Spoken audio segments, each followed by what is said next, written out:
ఉండే విధంగా gig workers విధానాన్ని ఈ రోజు తెలంగాణ రాష్ట్ర ప్రభుత్వం తీసుకురాబోతుంది. అందరి అభిప్రాయాలు తీసుకొని ఈ మొన్న జరిగిన భారత్ సమ్మిట్లో ప్రపంచ దేశాల నుంచి వచ్చిన కార్మిక సంఘాల నాయకుల నుంచి కూడా మనం అభిప్రాయాలు తీసుకోవడం జరిగింది. ఇవన్నీ మీరు అండగా నిలబడి ఈ ప్రభుత్వాన్ని అధికారంలోకి ఈ పార్టీని తెచ్చినందుకే ఇవన్నీ సాధ్యమైంది. ఆనాడు రాహుల్ గాంధీ గారు కన్యాకుమారి నుంచి కశ్మీర్ వరకు 150 రోజులు 4000 కిలోమీటర్ల పాదయాత్ర చేస్తూ మండు టెండల్లో మంచు కొండల్లో మిమ్మల్ని అందరినీ కలిసి మీ ఆలోచనలు పంచుకొని ఆనాడు కార్మికులను, విద్యార్థులను, నిరుద్యోగ యువకులను, రైతు కూలీల సంఘాలను కలిసి వాళ్ళు వెలుబుచ్చిన అభిప్రాయాలను రాహుల్ గాంధీ గారు సేకరించి ఈరోజు కులగణన చేపట్టాలి అని చెప్పి ఆదేశాలు ఇచ్చాడు. వారి సూచన మేరకు తెలంగాణ రాష్ట్ర ప్రభుత్వం చేపట్టిన కులగణన ఈరోజు దేశానికే ఆదర్శమైంది. తెలంగాణ రాష్ట్ర ప్రభుత్వం చేసిన చట్టం ఈరోజు కేంద్ర ప్రభుత్వం దేశంలో కూడా జనగణనలో కులగణన చేర్చి తొందరలోనే ఎవరు ఎంతమంది ఉన్నారో తేలుస్తామని చెప్పి ఈరోజు కేంద్ర ప్రభుత్వం ప్రకటించింది అని అంటే ఈరోజు మీరందరూ అండగా నిలబడి తీసుకొచ్చిన ప్రభుత్వం తీసుకుంటున్న చర్యల వల్లనే ఈరోజు పేదవాళ్లకు న్యాయం జరుగుతున్నది. అందుకే మిత్రులారా, ఈరోజు కార్మిక సంఘాల నాయకులకు నేను విజ్ఞప్తి చేస్తున్నా. 60 సంవత్సరాలు 16 మంది ముఖ్యమంత్రులు 72,000 కోట్ల రూపాయలు అప్పు చేస్తే ఒక వ్యక్తి, ఒక పార్టీ, ఒక కుటుంబం 10 సంవత్సరాలలో 7 లక్షల కోట్ల రూపాయలు అప్పు చేసింది. పోనీ 7 లక్షల కోట్ల రూపాయల అప్పుతోనే ఎక్కడైనా ఏదైనా అభివృద్ధి జరిగిందా మీరు ఆలోచన చేయండి. మీ కార్మికులకు ఏదైనా మేలు జరిగిందా? చనిపోయిన కార్మికుల పట్ల మానవత్వంతో ఎప్పుడైనా ఆలోచన చేసిండ్రా? ఆర్టీసీ కార్మికులు ఆనాడు ధర్నా చేసి ఆనాడు మీరు ఉద్యమం చేస్తే 50 మంది కార్మికులను పొట్టన పెట్టుకున్నారు, కానీ మీతోని మాట్లాడలేదు. మరి మేము వచ్చిన తర్వాత ఈరోజు ఆర్టీసీని గాడిలో పెట్టి ఈరోజు లాభాల వైపు నడిపించే ప్రయత్నం చేస్తున్నాం. ఆర్టీసీ కార్మికులకు నేను విజ్ఞప్తి చేస్తున్నా, మళ్ళీ సమ్మె అని చర్చలు చేస్తున్నారు.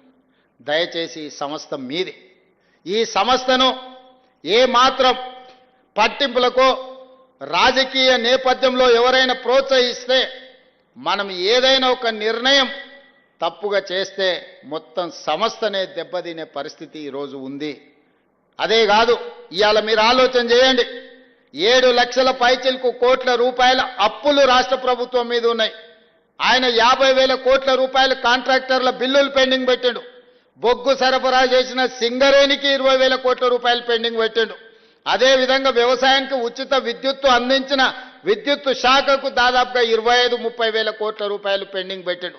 ఇట్లా ఇంకొక 1,29,000 కోట్ల రూపాయలు వివిధ సంస్థలకు బకాయిలు పెట్టిండు.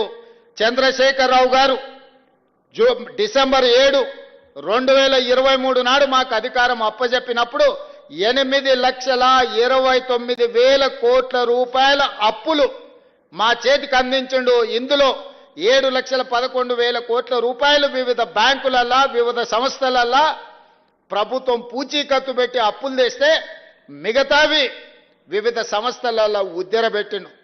ఉద్దెర మన గ్రామాలలో ఉంటుంది. కిరాణం కొట్టోడో లేకపోతే బట్టల కొట్టో షాపోడో మనకు తెలిసినోడు ఉంటాడు.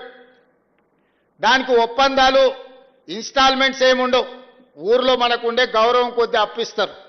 అట్లాంటి అప్పులు విద్యుత్ శాఖ దగ్గర, అట్లాంటి అప్పులు సింగరేణి సంస్థ దగ్గర, ఇట్లా వివిధ కాంట్రాక్టర్లు చేసిన పనులకు నిన్న మన సర్పంచులు నిరసన తెలిపినరని వారు మన అంటున్నారు. మేము వచ్చినాక సర్పంచులే లేరు కదా మిత్రమా. మేము అధికారం రాకంటే ముందే సర్పంచుల పదవీ కాలం ముగిసిపోయింది. మరి మేము సర్పంచులకు ₹1 పని కూడా ఇవ్వలేదు. పని ఇద్దామన్న సర్పంచులే లేరు. ఇవాళ సర్పంచులకు బకాయిలు ఉన్నాయంటే ఆ ప్రభుత్వం ఆనాడు వారు పెట్టిపోయిన బకాయిలే కదా. ఇట్లాంటి బకాయిలు, కాంట్రాక్టర్ల బకాయిలు, సర్పంచుల బకాయిలు, విద్యుత్ శాఖ బకాయిలు, ఆర్టీసీ కార్మికుల బకాయిలు ఈరోజు ప్రతి సంస్థకు పుట్టిన కాడల్లా బ్యాంకులో దొరికితే బ్యాంకులో తెచ్చిండు, ఊరి మీద దొరికితే ఊరి మీద తెచ్చిండు, చేబదులు దొరికితే చేబదులు తెచ్చిండు, పక్కింటోళ్ళ దగ్గర దొరికితే పక్కింటోళ్ళ దగ్గర తెచ్చిండు. మొత్తంగా 10 సంవత్సరాలలో 8,29,000 కోట్ల రూపాయల అప్పుతోని డిసెంబర్ 7, 2023 నాడు మా చేతికి అధికారం ఇచ్చిండు. మరి ఈరోజు నేను అడుగుతున్న మిత్రులారా, 60 సంవత్సరాలు 16 మంది ముఖ్యమంత్రులు 1948 నుంచి 2014 జూన్ 2 వరకు 72,000 కోట్ల రూపాయల అప్పు చేస్తే ఒక వ్యక్తి, ఒక కుటుంబం, ఒక పార్టీ 10 ఏళ్లలో 8,29,000 కోట్ల రూపాయల అప్పు చేసి ఆ అప్పులతోని ఆయన తీసుకున్న తప్పుడు నిర్ణయాలతోని మనకు అధికారం ఇచ్చిండు. ఒకే ఒక్క ఉదాహరణ చెప్పదలుచుకున్న, అన్నం ఉడికిందా లేదా అని ఒక మెతుకు బట్టి చూస్తే తెలుస్తుంది. 1,02,000 కోట్ల రూపాయలు కాళేశ్వరం కాంట్రాక్టర్లకు బిల్లులు ఇచ్చిండు.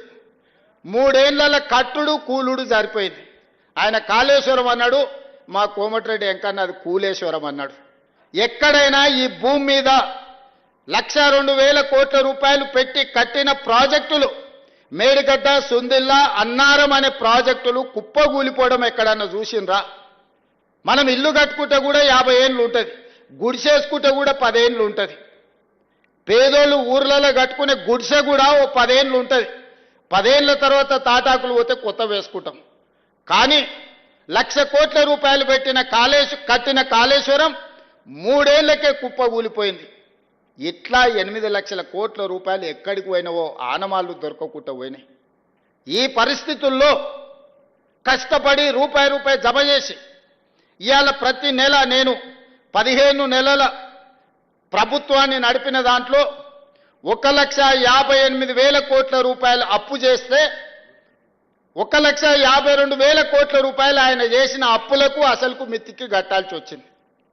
అంటే ప్రతి నెల సరాసరి నేను 10,000 కోట్ల రూపాయల అప్పు చేసి ఆయన చేసిన అప్పులకు మిత్తికి నేను కట్టాల్సి వస్తుంది.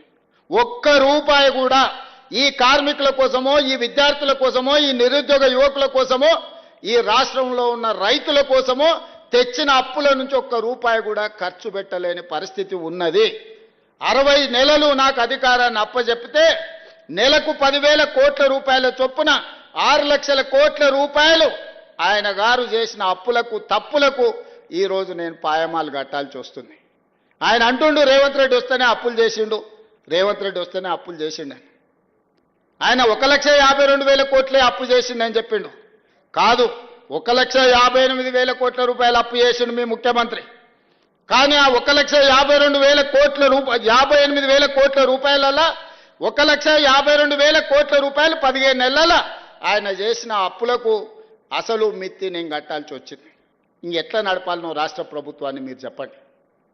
ఇవాళ ఏ పథకం ఆగలేదు, రైతు భరోసా ఆగలేదు, రైతు రుణమాఫీ ఆగలేదు, షాదీ ముబారక్ ఆగలేదు, కళ్యాణ లక్ష్మి ఆగలేదు. మా ఆడబిడ్డలకు అదనంగా ఉచిత ఆర్టీసీ బస్సు ఇచ్చే 5,000 కోట్ల రూపాయలు ఖర్చు పెట్టినాం. ఇవాళ దొడ్డు బియ్యం ఇస్తే మిల్లర్లు, కొంతమంది దళారులు దోసుకుంటుంటే ఇవాళ ప్రతి పేదవాడికి, ప్రతి మనిషికి 3,10,00,000 మందికి సన్న బియ్యం, ప్రతి మనిషికి 6 కిలోల చొప్పున 3 కోట్ల మందికి